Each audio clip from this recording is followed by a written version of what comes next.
A second chance at 72. Why she finally left after 43 years. My husband told me, "You can't survive without me for more than a month." He was wrong. At 72 years old, after 43 years of marriage, I finally walked away. But freedom came at a price I never expected. This is my story. Part 1. The breaking point. I'm 72 years old now. My name is Sandra Miller, though I've been called many things: a housewife, a mother, a dutiful wife. For 43 years, I've been someone's support system. I met my husband Robert when I was 29. He worked as a manager at a manufacturing plant. I gave up my job at a publishing company right after we married. We had 2 children, Michael and Jennifer. I raised them. I kept the house. I took care of his parents. I became invisible. Every single day, I heard the same words. What do you know about anything? Have you ever earned a paycheck? Why can't you cook a decent meal? The criticism was constant. The disrespect was suffocating. Then one summer, I discovered something that shattered what was left of my hope. I found credit card statements showing thousands of dollars spent at bars every single week. When I asked him about it, he laughed. He actually laughed at me. He said, "I earned this money. I'll spend it however I want. You don't get to question me. Just make dinner." That night, something inside me broke. After 43 years of silence, I finally said the words, "Robert, I want a divorce." He didn't take me seriously. He smiled and said, "You won't last a month without me." Not 1 month. Who's going to pay your bills? Where will you live? You can't do this. But I could. And I did. Part 2. The legal battle and false hope. I hired a lawyer. My children were shocked and angry. My son Michael said, "Mom, you're over 70. Who gets divorced at your age? Think about what people will say. Think about your grandchildren." My daughter Jennifer added, "How am I supposed to explain this to my kids? Their grandmother is divorced? We'll be embarrassed at school." They wanted me to stay. They couldn't understand that I was drowning. But I went through with it. The court proceedings took months. I won't lie, negotiating with someone you've supported for 43 years is painful. The house wasn't worth much. We had debt. His retirement savings were minimal. After everything was divided, I received $1.5 million in the settlement money from the equity in our house and some savings. It sounds like a lot. I thought it was enough. I walked out of that courtroom in October. And for the first time in my adult life, I held the keys to my own apartment, a small studio, but it was completely mine. That first night, lying in bed, I cried. Not from sadness, but from relief. I was finally free. Part 3. The illusion shatters. The first week was wonderful. I got a haircut. I bought myself a pink blouse. I took a day trip with my girlfriends. We went to a hot spring resort. For the first time in decades, I felt alive. But then the bills started arriving. Rent $400. Utilities $200. Internet and phone $80. Insurance $150. Groceries $300. Medicine $400. These weren't luxuries. These were necessities. My monthly expenses came to $1,500. I received only $500 in Social Security benefits. And a tiny pension from my husband's company, maybe another $200 on a good month. I was short $800 every single month. I looked at my calculator and the reality hit me like a brick wall. At this rate, my $1.5 million would be gone in less than 10 years. Maybe faster if I got sick. I realized something horrifying: I had no idea how much money it actually cost to live. For 43 years, my husband had managed everything. I simply received a household allowance. I never thought about mortgage payments, property taxes, or insurance premiums. His monthly salary of about $3,000 had felt normal to me. I never appreciated it. I took it for granted. Now, I understood that man had been supporting an entire household alone. And while he was often cruel about it, he was providing. I had to find work. Part 4. Job hunting reality. I started looking for jobs immediately. I had a college degree. I'd raised 2 children successfully. I'd managed a household for 43 years. Surely I could do something. I walked into a restaurant. The manager looked at my application and politely shook his head. "I'm sorry, ma'am, but we're looking for someone younger. The work is too physical." I tried a grocery store. "Ma'am, the cashier position requires standing all day." and scanning items quickly. I'm not sure you'd be able to keep up. The department store had the same answer. I appreciate you coming in, but our customers prefer younger employees. 40 places, 50 places, every single one the same, you're overqualified and overage. I looked in the mirror and saw what they saw: wrinkles, gray hair, an elderly woman. What could I possibly do? Then I went to the local government office.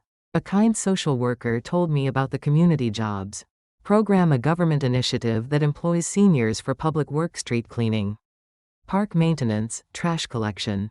The pay is about $400 a month, she said. I took it immediately. Part 5: New Reality. My first day, I woke up at 5 a.m. I put on the provided vest, picked up a broom and a dustpan, and reported to the town center. There were about 20 of us, all elderly, all in similar situations. We were assigned different areas. Mine was the main street through downtown. From 6 a.m. to 10 a.m., I swept leaves, picked up litter, and collected trash. The first hour wasn't so bad. I told myself I was exercising. By hour 3, my back screamed. My legs trembled. My feet ached. I watched people walk past me.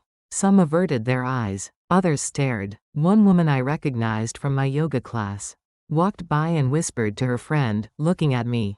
I was humiliated, but I needed the money. After a week, my entire body hurt. I'd lie on my bed at home, covered in pain patches, waiting for the next day to start again. But I didn't quit. One of the other workers, an elderly woman named Margaret, had been doing this job for 3 years. She'd lost her husband and had no children to help her. She told me, it gets easier. Your body adapts. The pain becomes normal. She was right. Within a month, I found a rhythm. I learned how to sweep efficiently. My body stopped screaming quite so loudly. And on the first day of each month, I received my paycheck, $350 after taxes and deductions. Combined with my $500 Social Security, I had $850 a month. With rent at $400, I had $450 left for everything else: food, medicine, transportation, emergencies. That's about $15 a day for survival. Part 6: The Lesson in Regret. During those quiet mornings, sweeping the same streets over and over, I had plenty of time to think. Specifically, I thought about all the times I could have left. At 30, when I found evidence of my husband's infidelity, I was young enough to restart. I had job skills, but I had a newborn son, and I couldn't imagine raising him alone. At 35, after he came home, drunk, and slapped me across the face for complaining about a ruined meal. I was still young. I could have retrained for a career. But my children were 6 and 4, they needed a mother at home, I told myself. At 40, after he lost $30,000 in gambling debts, money meant for the children's education, I was still financially viable. I could have worked, but the kids needed stability. At 50, at 55, at 60, every time I found a reason to stay. And now, at 72, working as a street cleaner, I realized those reasons had been excuses. The real reason I'd stayed was fear. Fear of the unknown. Fear of being alone. Fear of failing. If I'd left at 30, I could have built a career in savings. I could have been secure by now. If I'd left at 40, I could have learned a trade, built skills, created a safety net. If I'd left at 50 or 60, I would have had more time to prepare for old age.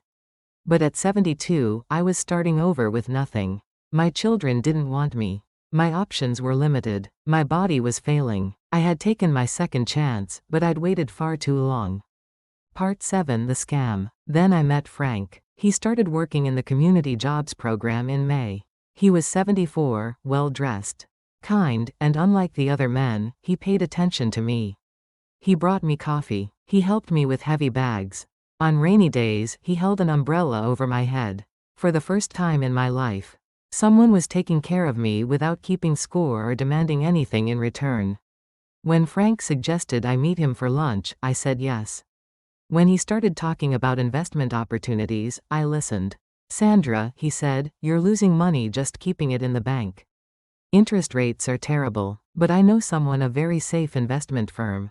They guarantee 5% monthly returns. That's 60% a year. If you invest $100,000, you'd make $5,000 a month. You could stop working tomorrow. I'd never heard of such an opportunity. It sounded too good to be true. But Frank showed me documents. There was an official-looking company brochure. Everything seemed legitimate. More importantly, Frank made me feel less alone. I hesitated for a week. Then I withdrew $100,000 from my savings and gave it to Frank. He gave me a receipt and promised, "You'll see your first payment in 30 days. And I did. 1 month later, Frank handed me $5,000 in cash. I was sold. In June, I invested $300,000 more. Now I had $400,000 in this investment. The monthly payments were incredible. Suddenly, I didn't need the community jobs job. I had money. I had security. I had hope. More importantly, I had Frank. We spent more time together. He was always helpful, always kind, always encouraging. Then, in July, Frank didn't show up to work. I called him. No answer. I went to the government office and asked about him. The administrator's face went pale. "Ms. Miller, Frank was arrested yesterday. The police say he's been running an investment scam. He was targeting elderly people, especially lonely ones. He's been collecting money for months, claiming incredible returns. But he's been using the money for gambling and paying off previous investors with new investors' money." I felt the floor disappear beneath me. At the police station, I learned I wasn't his only victim. There were at least a dozen of us. We were all in similar situations: divorced, widowed, lonely, desperate. "How much of my money can I recover?" I asked. The officer shook his head. "Ms. Miller, he's gambled away most of it. You won't see that money again. $400,000. Gone." I went home and cried in a way I hadn't cried since my divorce. I'd made the wrong choice for the right reasons. I was so lonely, so desperate for human connection, that I ignored every warning sign. Loneliness had clouded my judgment. It had made me vulnerable. Part 8: Living on Nothing. After the police discovered the scam, I only had about $1 million left in savings. But I now knew the math. I was hemorrhaging money.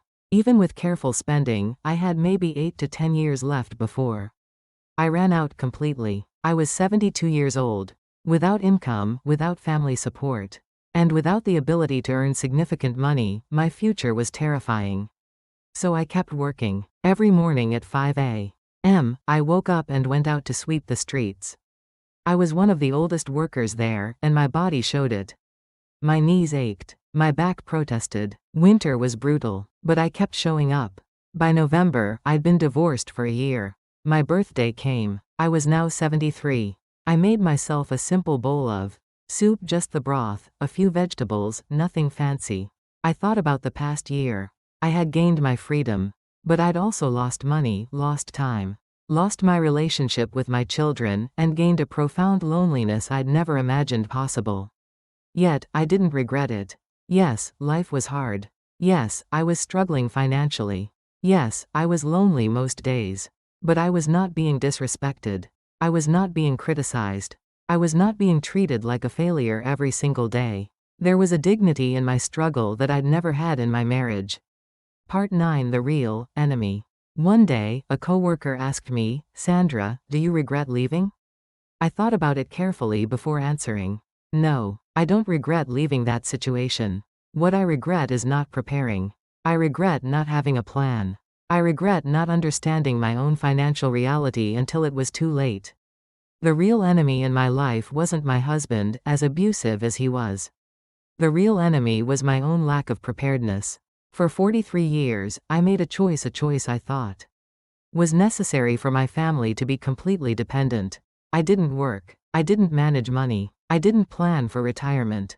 I was completely vulnerable. If I had worked, even part-time, I would have had skills now. If I'd paid attention to finances, I would have understood my family's real situation. If I'd planned ahead, I would have had resources when I needed them most. Instead, I walked away from my marriage with nothing but a settlement check and no practical ability to support myself. The worst part? I'm not alone. So many women my age are in exactly this situation. And so many men, too. We gave our entire adult lives to something or someone else: a marriage, children, a family, and in doing so, we forgot to invest in ourselves. Part 10: Finding Peace. Every morning, I still wake up at 5 a.m. I still pick up my broom. I still sweep the streets. But now, I do it on my own terms. My coworker Margaret asked me the other day, regret leaving yet? I smiled and said, no. Because now it's my life. It's my choice. I may be poor, but at least I'm free. That might sound simple, but it's the most important thing I've learned. People ask me if I wish I'd never left. The answer is no. Do I wish I'd left earlier and prepared better? Absolutely. Do I wish I'd understood the cost of freedom sooner? Every single day. But would I go back to that house, back to that situation, back to being treated like I was worth nothing? Never. Poverty with dignity is better than comfort with humiliation. I'm 73 years old. I don't know how much longer I have. But whatever time remains, I'm going to live it as myself, Sandra, not the wife. Not the mother, not the housekeeper. Just Sandra. There's a saying, the best time to plant a tree was 20 years ago. The second best time is now. It's never too late to become who you're meant to be. Even if you're 72. Even if you're starting with nothing. Even if the road is harder than you could have imagined. Closing. Tomorrow, I'll wake up at 5 a.m. I'll pick up my broom. I'll sweep the streets. And I'll do it knowing that this difficult life, this humble life, is the one I chose for myself. That's worth more than any amount of financial security. I'm Sandra Miller. I'm 73 years old. And I'm finally, truly, living my own life.